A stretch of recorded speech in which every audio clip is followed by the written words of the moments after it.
യാ മോൻ എനിക്ക് 200 പോയിട്ട്. അപ്പൊ 50-50 ആക്കാ. 100 നിങ്ങക്ക് 100 അയ്യടാ 50-50 ഒന്നുമില്ല. നിനക്കുള്ളത് പഠിച്ചോനെ പൊങ്ങി എന്നെ തരൂ. എന്തുല്ല ഞമ്മ ചങ്ങായിമാരല്ലറാ. ചങ്ങായിയാ? ഏത് ചങ്ങായി? എനിക്ക് ഇങ്ങനത്തെ ഒരു ചങ്ങായേ ഇല്ല. 500 1000 1000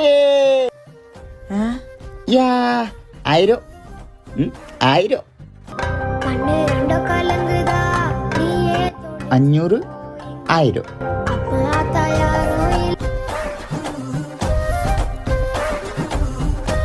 എന്തിച്ച തപ്പുന്ന? എന്റെ പൈസ കാണലേ ഇച്ച ഇതിപ്പം കീടുന്ന് ബൂട്ട് കിട്ടി 200 റുപ്യ. ബാക്കി 1000 റുപ്യ ഓൻ്റെ കയ്യിലുണ്ട്.